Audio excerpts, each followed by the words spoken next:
Gather round. It's time for your Real Estate Chalk Talk with the Hittner Group. Listen closely as your coaches discuss the culture, the economy, and the political scene, and how it affects your home and your real estate investments. Real Estate Chalk Talk is where you learn the science of buying and selling real estate and the art of living in your home. Your education begins in 5, 4, 3, 2, 1. Hey there, welcome to the program. This is your Real Estate Chalk Talk with the Hittner Group. HittnerGroup.com, 612-627-8000. Give us a ring-a-ling-a-ling. Happy to have a chat with you about your plans of your real estate adventure. We're coming into this is the 47th week of the year. And Thanksgiving next week, so no show, right? No show next week. Okay. We'll rerun next week. More decrease, I guess, in inventory. Inventory is down again another almost 2.5%. So we've got we're down to 7,100 units from 7,300 and change last week. Wow. Still 32% up from the previous year. Okay. So there's lots of stuff out there, and stuff is like hanging on the market. 722 homes fell off the market this week. Sold, not fell off. Not fell off. 722 went pending this week. Okay. That's down from 740 last week. So the whole market is just kind of slowing down as we get into the fall market. So good deals out there then, right? So there are some deals out there advantage because of we are this. over 40 days on the market now. The items that went pending this week were 41 days on the market. That means that the stuff that's hanging out there is going to be 50, 60 days on the market because some stuff comes on and goes off immediately. So the averages, come down. It's real typical fall market. Some interesting stuff I got. So I'm reading the article this week, and they're talking about the economy. Okay. All right. So why can't we get interest rates down? Can't get interest rates down because the economy's good, right? The economy is good, and it's up 2.5%. 3%, that Biden presidency, 3%. Well, rocking. So if you look at what's happened to real estate is underperforming the economy. And so I was looking at the graph from the national what do you call it, that takes a census survey. So they're looking at the graph from that, and they're looking at the demographics. And real estate this year is 30%. Units are down 30%. Units are down Okay. 30%. Okay, not surprising. Volume is down only like 2%, 2.5%, and that's because prices have come up. The inventory for new construction, they went from a real, like we had the shortage of new construction, they couldn't build them fast enough. Yeah, drawing names out of a hat. The builders are now sitting on more inventory than they've sat on in 10 years. So they reacted, they built speculation houses, now we got all this inventory sitting around. New construction inventory at higher prices. So why is the real estate market, and it's a question I'll throw out, underperforming the economy as a whole? And you look at the graph, and the real estate market was always overperforming the economy up until 2020. 2020. Well, 2020. Yeah, what happened in 20? COVID. Biden got elected. So almost when this administration came in, it started to slide. Not in 2020. Yep, the graph is 2020. We were still above, and it was above for a couple of years, but the chart was going down. It just took a while for it to cross. Took a kick in the stomach on 22. COVID. Well, March, April, May, really May, June, July probably. And then the summer of 2020 turned back on, and it was nuts then through 21 in our area. Mm-hmm. It was nuts. But it was still underperforming the economy as a whole. Or it was overperforming, but the trend line was going down. Okay, overperforming, but trend line going down. But the trend line going down, that crossed in 2022 when it actually went from overperforming a lot to overperforming a little bit and to about underperforming. September when rates went up to 8%. Yeah, and I think that's where it is. So the question that I throw out is, what is it going to take to get those interest rates down? Because we are an interest rate driven business. Sure. And when I say real estate underperforming, I'm talking about home price, home values. Right. I'm talking about income from brokerages, income from new construction, the whole real estate pot. Mm-hmm. That whole business segment that represents almost 30% of our economy is sure. is real estate driven. If you think about it, just think of all the appliances and the furnaces. Yep. And title companies and all that home comes. Inspectors and appraisers and big box stores and modelers and all that stuff. Everybody touches it. Everybody touches, it's going to be an impact of interest rates for sure. We had this conversation last night with a gentleman, and I bring him up all the time in examples when I'm talking to clients, and it's the elective move scenario where, you're living in another community and you want to move to, maybe you're open enrolling your kids to another area. You want to get closer to that school. Your wife is a teacher in that school area. You're playing sports in those youth environments. And, a few years ago when interest rates were at 2, 3, 4, even 4%, you can make a lateral move and improve your lifestyle, and the numbers look very similar. Yep.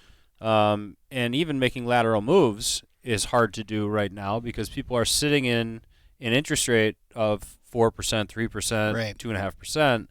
So to give up that monthly nut that is very attractive to go to a 7% interest rate, that you don't elect to do that. You don't, you forego the 3-car garage and you stay in your existing home. You forego the 4 bedrooms up versus what you have now in your existing home of 3. You don't decide to make those moves. And so the volume, or not the volume, but the units are going to be down because of that.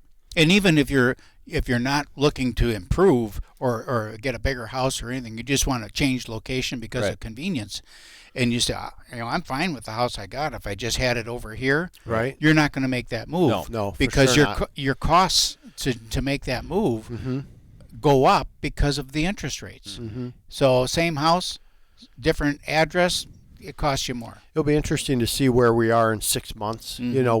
Once Trump is back in office, because some of the noise in the market that we read is just people are nervous about tariffs. They're nervous that would drive inflation up. That's a negative, and all this stuff to see. So I think they just got I read a good article just said everybody needs to calm down, let things start and go, and let's see where we fall. But it's taken a little while. I mean, rates have gone up dramatically, not down. Another interesting thing to think about is that during that time frame of 2021 and 2, when we were having beginning of 2, we were having a lot of multiple offer situations, et cetera. We didn't have a lot of FHA mortgages that were being accepted over conventional. So what you have in an FHA mortgage is an assumable environment where conventional you don't.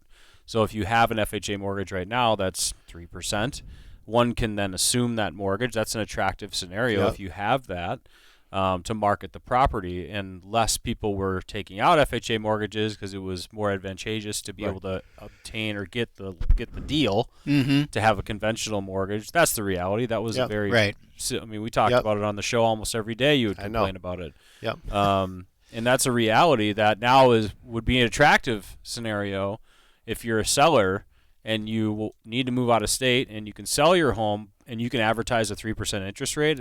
That's assumable. That's a pretty good thing to have. How would that work then for the difference, Kelvin? So if I have a house I'm buying that's got a low rate mortgage on it, but there's a spread there, how can I? Yeah, we just had one of those and it didn't work out. Right. Sounds great. Typically doesn't work, but you have to get a second mortgage then in there, and you just fill the gap with a HELOC, like a home equity line of credit or something like that. So why wouldn't it work out? It just the qualifying for it is challenging. The existing lender doesn't have any interest in doing it. There's just a lot of it's just not simple, but available, but not always. Put a lot of barriers in the way. So when we come back, we got another minute here, but I want to talk a little bit about our next guest. We're talking about reverse mortgages, and it's kind of complicated. Yep, it is. It's kind of complicated. So we can talk about it. You see the ads on TV. It sounds kind of simple and all that. And, live off the equity in your house, have no mortgage payment, which it's true. Yeah. But you really need to sit down with someone and have a one-on-one. You can't. This isn't a DIY deal. No. Or DIY deal. I always get those transposed. Right. DIY deal. No, it's not at all. And I just went through our training. We have a pretty extensive course. You have to do testing at the end. They actually want you to kind of know some things about it. So it's kind of fun to go through. It's fun to learn a different product in a different segment. I'm doing my first one right now, and so it's been a really interesting process. And there's people you help out that it's a planning strategy, and then there's people you help out that are just in dire straits and they just need need some help. Yeah. So. And that's your sphere right now, right? Yep. That's your whole. And I think that's a stretch, being a young 46-year-old. Yeah. All right, on that, we're going to head out to break. When we come back, we'll talk reverse mortgages with Lisa, Loandepot reverse mortgage guru, and, of course, Calvin Kamick, our resident mortgage guru. 651-231-2500 is Calvin's phone number. Ours is 612-627-8000, and our website is hittnergroup.com, and we'll be right back. Hey, welcome back. Thanks for staying with us. This is your Real Estate Chalk Talk with the Hittner Group. HittnerGroup.com, 612-627-8000. That's the big number to call, 612-627-8000. Okay, so we have an aging population, Kelvin. We do. We just I noticed this morning when we were at coffee, you're looking a little older, and I'm thinking, Kelvin, you should maybe get a reverse mortgage on your house, and maybe you can live for free. Would that be an option for you, Calvin? That would not be an option. Not quite yet, because you're 46. 46-ish. All right, so we've got Lisa from Loandepot, the reverse mortgage national expert on reverse mortgages. Guru. The guru. Lisa, welcome to the program. Thanks for having me, guys. I love talking about this stuff with you. Okay, so tell us what reverse mortgage is. That really what it's called, or it's called something else, isn't it? Heck'em. It is. It's called a home equity conversion mortgage, and that's a really long name for HECM, which means you are converting some of the equity in your home into a usable stream of non-taxable income. So basically, you're spending your equity. Yes, that's Okay. a great way. That's a great way to look at it. You're leaving it there for when you need it, whether it be today or perhaps sometime in the future. So who would qualify then to do that? Is that something that anyone could do, or is it just a certain group of people? So the demographic is at least one homeowner must be 62 in order to qualify for a reverse mortgage. But you are qualified whether you have a mortgage on your property or you own it free and clear. It's just the outcome of what that reverse mortgage will do for you will be adjusted by whether you have a mortgage on it or you own it free and clear. Keith Hittner Jr. here. I have a question for you. So, Sure. do you have to take draws on it, or can you just leave it sit, or how does that work? I love that question. You can actually leave it sit, and any unused portion of the line of credit that you are eligible for has a growth rate tied to it, which at current market is a little bit above 7%. Oh, wow. So the amount of money that you'll be able to access during your lifetime compounds year over year based on the current market rate, so that if you chose not to use some of the funds today and you let that money sit, you would have access to even more money than you started out with. So let me see if I It's understand kind of a that safety correctly. account. So if you In a way. if you put this mortgage in place, and then like he suggested, you leave it sit, and the market, say the appreciation on your home is at 3.5%, but this equity portion of your value of your house is increasing at a little over 7%. Am I hearing that correctly? You are hearing it, and that is based on current market rates. Okay. Does that fluctuate over time, or is it fixed? It does. It does fluctuate over time based on where the market is, but the fact that it is a non-taxable income to you that grows over time is actually just truly amazing. But the gain, how about then? Is that a taxable scenario?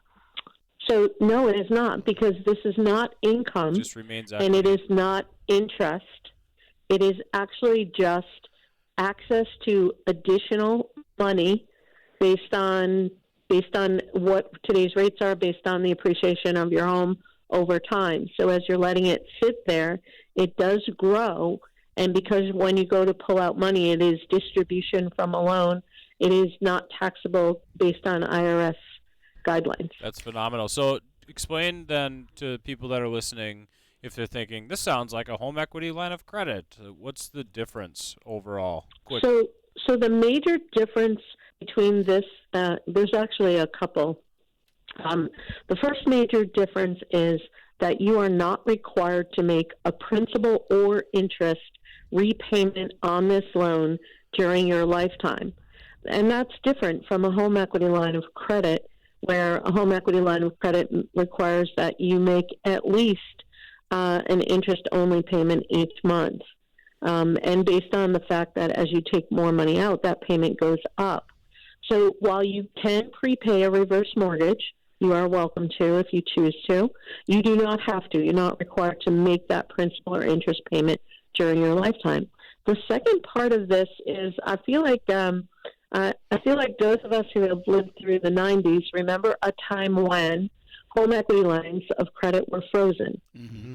So no matter what bank you were with, I could name probably 8 locally for me where during the 90s they came in and said, hey, we're worried about home values. We're going to freeze your line of credit. You can't use it anymore. Mm-hmm. With a reverse mortgage line of credit, you are entitled to use that line of credit as long as you still reside in the home as your primary residence and that you've been up to date on all your tax and insurance payments. You must make the regular mandatory payments like taxes, insurance, and if you have an HOA, you must make those payments.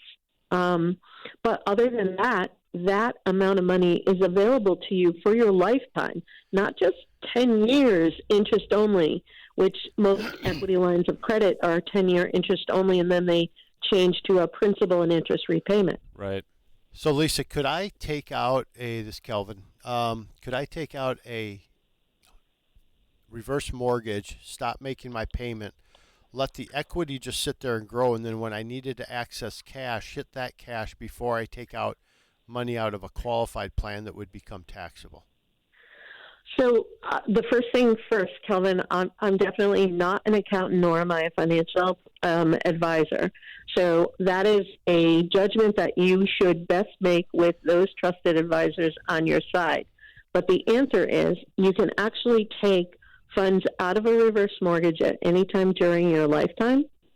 And after the first year, there is a restriction in year one that does not allow you to take out more than 60% of what you're eligible for or your mandatory obligations. And what I mean by that is if you had a very large mortgage payment, very large mortgage on a property, you can actually take out more than 60% of what you're eligible for to pay off that mortgage. You have to pay off any existing mortgage on the property.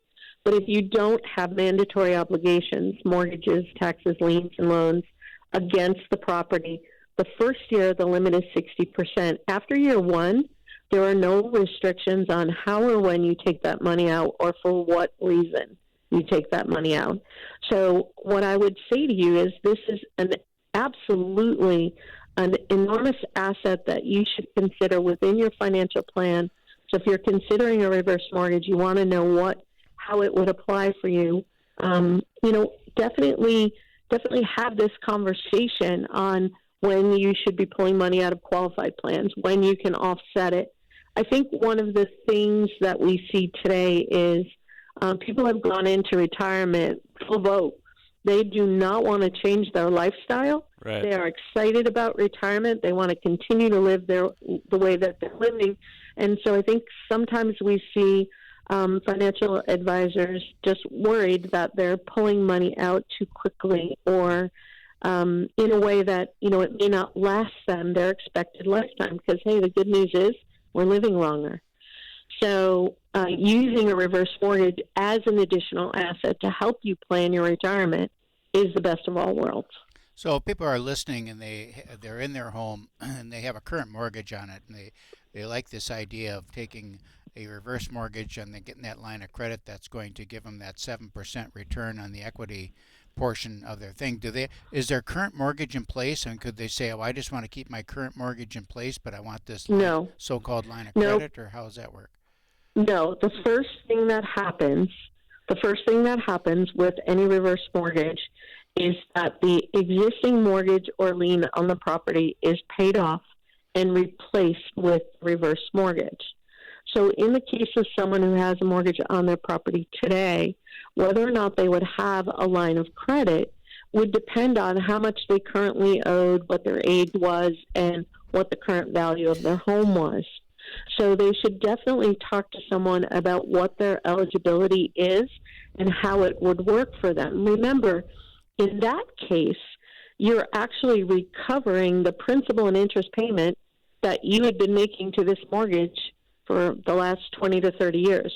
Do you see what I mean? Mm-hmm. So if you're currently making a principal and interest payment on your mortgage of $1,200 a month, what's going to happen is the reverse mortgage will come in. The first thing they will do is pay off that existing mortgage. You will no longer have that $1,200 principal and interest repayment. You're recouping the money that you were spending every month on that mortgage. Lisa, it sounds like a great tool for people to look into if they're looking into retirement and accessing some funds tax-free.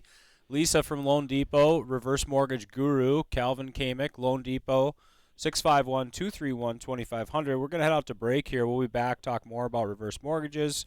When we return, Real Estate Chalk Talk. Log on to our website, hittnergroup.com, HITTNER group.com, 612-627-8000, and we'll be right back. Hey, welcome back. Thanks for sticking around. This is your Real Estate Chalk Talk with the Hittner Group. HittnerGroup.com, HITTNER Group. That's all one word, kids. HittnerGroup.com, 612-627-8000. That's 612-627-8000. Give us a ring-a-ling-a-ling. We'd be happy to have a chat with you. Get you steered over to Kelvin, talk about reverse mortgages. Lisa's on the line. Where are you calling in from, Lisa? Are you in California, or where are you from? I'm actually in Connecticut. It's a nice rainy day that we needed today. Other side of the country, Connecticut. Okay, so I got a question for you. So what are the limits? So if you're sitting in a house, $1 million house, how much can you access your funds? What if there are any limits? That's question number one. Question number two, I'm of age. I'm 62. My wife is 28. What happened? I lucked out there, scored big. So what happens then? When I kick the bucket, is she just like on the street or what? Okay, these are both great questions. Let's start with the first one. Are there any limits?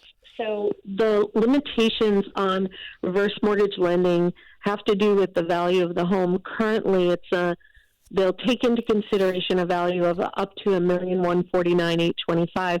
That's due to change come January. We expect it to go up. We're not quite how sure. But based on that value, they will then take your age, and in your case, your lovely wife's age, to determine how much you are eligible for. So when a couple is married, you do have to take into consideration the spouse's age, even if they are not an eligible borrower. So the younger you are, the lower the amount that you qualify for. The older you are, the higher the amount that you qualify for. But I know this sounds crazy. You just have to speak with a professional so they can take everything into consideration and give you the numbers that actually represent your correct eligibility. So there's a scale there probably of balance between one spouse and another, I would assume. Yeah, there is. And remember, this is about life expectancy. Mm-hmm. So you're entering into a mortgage obligation that is good for your lifetime that says no matter whether you live to, 95 or 155, the terms of this mortgage are going to follow you through your lifetime. What happens then if I'm a healthy guy and I live to be 103? At some point, doesn't it just burned up all of the equity? Yep. So this is what's called a non-recourse loan. And what that means is that regardless of what happens to property values, regardless of how long you live, that at the end of the day, no more can be owed on the loan than what the property would be sold for. So let's say at a point in time, you were eligible for $100,000. At that time, your property was worth $200,000. Okay, and you lived to 103, but property values have dipped. Your reverse mortgage is now $160,000, but property values are now $125,000. Well, even if you had $1 million in the bank, this is what's called non-recourse. They cannot touch your heirs, nor can they touch any other asset in your estate. The house would be sold for the market value. The loan would be settled for the amount that it was sold for. And yes, by the way, that does include the cost of the real estate professionals. They do get paid when these homes are sold. The loan is insured against this. That's what makes it non-recourse. So it makes for a very, very safe environment to allow you to live your life in retirement the way you want to do it. So let's just say, for example, my son's a real estate agent, and I kick the bucket, and so they're going to sell the house. Who determines who the agent is? You do. Well, your estate right? does. Okay, so then the estate, the probate, then could hire my son, and he could charge 20% real estate commission, and sell the house. Am I understanding that correctly? Not unless 20% real estate commission was normal and typical in the area. Okay, all right. Okay. All right. So normal and typical, they will cover normal. Senior's always trying to game the always system, an angle. even when he's dead. I'm just thinking all. I know I'm dead, but all the options. I think he's just trying to catch me up on these things. So I'm going to say that it has to be reasonable. There is a limited amount of time. But let's say your son wanted to buy the home, and he wanted to buy it because it's a family home, et cetera, et cetera. He could actually, because he is a family member, he could actually purchase that home for 95% of the market value, regardless of how much is owed on the home. So he could buy that for 95% of the value, close on the property, and then turn around and resell it and pick himself. Well, you're scheming again. So, well, I'm just thinking out loud. It is up to him, correct, on what he's going to do with that home. There are no conditions on it. A family member is allowed to buy it for a discount, and actually a home can be sold, as I said, for less than what is owed on the existing reverse mortgage, because it is insured for that. And there's no recourse. Right. Okay, so then can I back up a quick second, because you touched on something that I want to be very clear on. All right. There is no time when the bank owns your home. Okay? The only thing here you need to remember is you will hold title to this home in whatever manner you choose, whether that be in your own names, in a trust, or even in a life estate. You can hold title in those three methods on a reverse mortgage. The only time that a bank can take ownership of your home has nothing to do with whether or not it's a reverse mortgage. It has to do with the fact that it's a mortgage. So if you fail to pay your taxes and your insurance on your property, yes, that would happen whether it was a reverse mortgage or a traditional mortgage. And if you don't pay your taxes, it's just going to be the county instead. Right. Yeah. Yep. Yeah. Right. So what are so tell me some of the downsides here. I mean, what are the things that you see where people have done reverse mortgages in the past? What's different from how they were done maybe 10 years ago? Because a reverse mortgage has been around for a while. They have. And really the shame of it all is that people are still thinking about reverse mortgages with information from 10 years ago, 20 years ago. And they don't get past that it's a bad loan. It's not true. Okay? Reverse mortgages have evolved over the last 2 decades, I know, because I've been writing them that long. They've evolved to be more protective of both the homeowner, the homeowner's spouse, whether or not they are borrowers. So these mortgages have evolved to be very protective. They should be a tabletop discussion. And unfortunately, we're dealing with a lot of really old bad press. So the one thing I'd like to stress is please don't ever be afraid to ask questions about this. Okay, ask questions about this. Find a professional that you can talk to that will tell you whether or not it's suited for you. I mean, this is no different in terms of product than any other type of mortgage. If it's the right one for you, it's the right one for you. What about qualifying? So qualifying is a little bit different. It's a bit more streamlined. We do look at credit. Credit would not be a reason for you to be turned down on a reverse mortgage, but it can change the way it's structured. For instance, someone who's having credit issues because maybe they didn't pay their taxes and insurance on time over the last 2 or 3 years, their reverse mortgage might be structured so that it includes the ability for the investor to pay taxes and insurance for their lifetime. So that changes the way money is dispersed to the borrower, but it gives a lot of flexibility and allows us to help a lot of people. As far as qualifying is concerned, we want to make sure that this is a sustainable solution. And what that means is we're going to look at your income. We're going to look at how much obligations you have, what it is. We're going to make sure that you have money left over at the end of a month so that you can live in this home and you can have a sustainable retirement in this home. You know, it doesn't do us any good to take away a $1,200 a month principal and interest payment if your Social Security is $1,200 a month and your taxes are $1,200 a month. Do you see what I mean? So we're going to give you some guidance, and frankly, you know, some of the things that we've been able to do, we haven't even touched on. So, for instance, if I have a client that comes in and they're, even with a reverse mortgage, the taxes are too high for them to be a sustainable solution, I'll show them what it looks like to sell that home and buy a new home that they can actually age gracefully in with a reverse mortgage.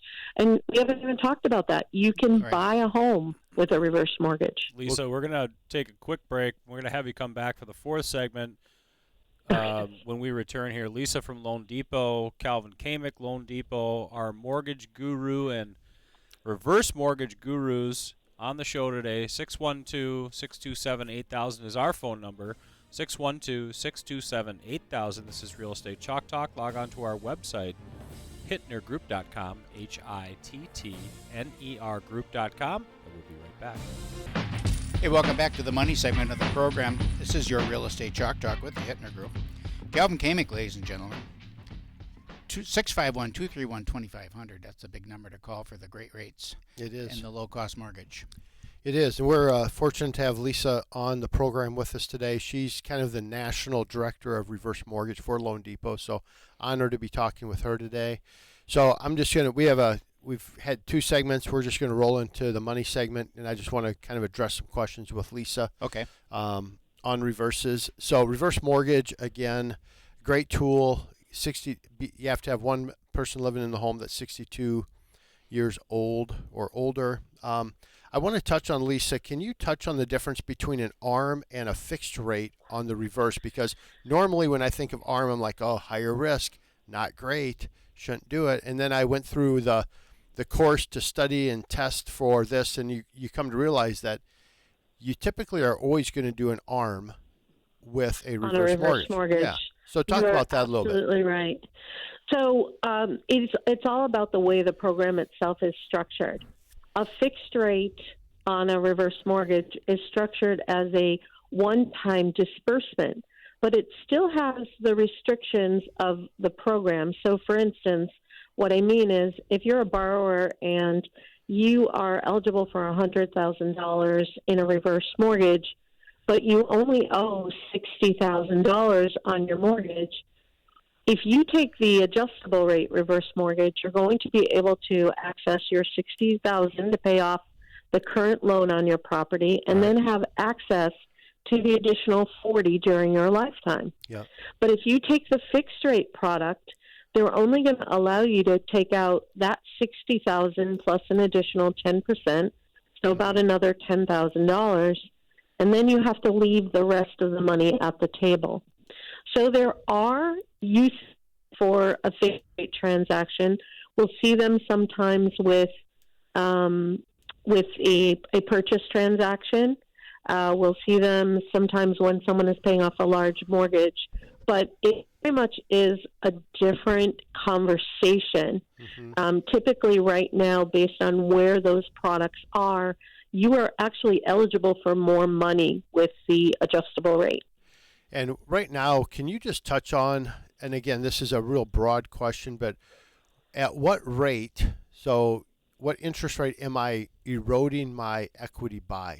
Are rates like at 5%, 6%, 7%? I mean, 30-year fixed forward mortgages right now are running right around that 7% mark. What's the reverse? And like when you're shopping that, or people are talking, and they say, well, what's the rate, or how fast am I losing my equity? What do you say to that, or how do you answer that question? That's a tough one because you're not losing equity. Equity isn't a guarantee ever. No matter whether or not you have a reverse mortgage on your property, you're never guaranteed that the equity that someone tells you that you have in a home today will be there tomorrow. And those of us who have lived through several variations of the home ownership cycle can attest to that. But so that's the first thing that you want to show them. The second thing that you want to show them is that rates are going to vary according to market. And the fact that most reverse mortgages today are done on the adjustable product shows that, number one, while the interest rate today is in the mid-sixes or so, oh, by the way, as interest rates come down, that adjustable rate will come down very quickly as well. So the amount that you're using, the amount that you're seeing dispersed over time, as far as your equity is concerned, is going to match the market. So that's the good news about that, especially in the environment that we're in today. But the other piece of that is you're also getting that growth rate that's attached to any existing line that you have left. And, you know, at today's market prices, that line of credit is exceptional. Right. So the interest or the amount, you know, like, because you do an appraisal on the property and it's worth $500,000, and our current mortgage left is $100,000. You know, that's $400,000 of what we would say equity. But when you have the line of credit, now you're getting interest on the available credit line, correct? Correct. So let's also be clear about how your eligibility is determined. Okay. Your eligibility is going to take into consideration the value of your home, your age, and your life expectancy, which means you are not going to have access to $400,000. Right. It's very likely that you're going to have access to anywhere between 40 to 60% of the total value of your home. There's some really cool tools that you can use. We do it. We do this structurally by creating a proposal for a client, showing them exactly what their eligibility is. But you're always going to have some equity based on today's value left in the home. You are never going to be able to access 100% of the value of your home. So somebody listening to this show, Lisa, that's just thinking like rough numbers, you said between 40 and 60% of the equity is probably what they would be eligible for, given obviously there's variables in there, right? Age, life expectancy, correct, and value of home, right? So if it's worth $500,000, you go, okay, I probably have access to $200,000 to $250,000. So hear me out though. If you're 80, you're probably going to have access to $250,000. If you're 70, you're probably going to have access to $200,000. Do you see what I mean? Yep. So the age does make a determination in how much you are eligible for. Okay, that makes sense. Let's roll into reverse to purchase. Obviously, this is a real estate, the first or second longest running real estate talk show in the Twin Cities area and Midwest and Upper Peninsula of Canada. No, I'm not sure. But it's a long-running show, so we have a lot of people listening to the show on real estate. Talk about reverse to purchase. I've heard it. I know a little bit about it. Can you walk through it, like how that might be a strategy, a planning strategy as well? Oh, absolutely, in two ways. So the first thing I'm going to say to you is, as a mortgage professional, if I walked in your door and said, hey guys, would it interest you if I could increase your cash borrower's buying power by 30%? What would you say to me? It sounds like a good plan. How do you Right? do that? I'd say, Have how are you you- going to do that? Exactly. How have you ever had someone selling their family home and feeling, maybe someone who didn't have a mortgage payment for a long time, they've sold their family home, they want to buy something, and they're feeling like they can't find anything for what they're netting out. Right. We can help senior homeowners boost their buying power by 30, 40, sometimes even 50% by utilizing a reverse mortgage to help them. And, oh, by the way, they're not going to have a principal or interest repayment requirement during their lifetime for that new house. So that's the first way we can help people. The second way is we've often talked to borrowers about the fact that they feel that they haven't saved enough money for retirement. And so if I put $500,000 into a home today, that home is going to appreciate the same as whether or not I put a mortgage on it, correct? Correct. Okay, so what if I said, I'm going to give you that $500,000 home. You're only going to have to put in $250,000 of your cash that you got from the sale of your house. We're going to give you a reverse mortgage for that balance that you need to buy that home. You are not going to have to make a principal or interest payment. And oh, by the way, you could take that additional $250,000 that you were able to get from the sale of your home, and you're going to give it to your retirement planner to help supplement your retirement income going forward. Now, would that be on a fixed rate mortgage now, or really it doesn't matter to me? You'd It probably doesn't matter. You'd probably do the ARM, Yeah. just because you have the Right. growth then on that equity. Mhm. The fixed rate, Well, there's you no benefit, only right? have on the adjustable, you only have growth on whatever's left unused. Mhm. On a purchase transaction, Oh. it's likely we'd be using 100%. Oh, But true. we've also done these where we've had a client that has an existing home, they've got cash they want to buy before they sell. So we've been able to utilize their cash plus a reverse mortgage to buy the next house. And then once they've sold the other house, you can pay down the reverse mortgage to supplement, to give you back that line of credit access. The only thing you cannot do is you cannot pay it off fully. You must leave at least somewhere between $100 and $1,000 balance. I recommend $1,000, but $100 and $1,000 balance. By leaving that balance on that line of credit, it allows you to reuse the money that you used to buy that house.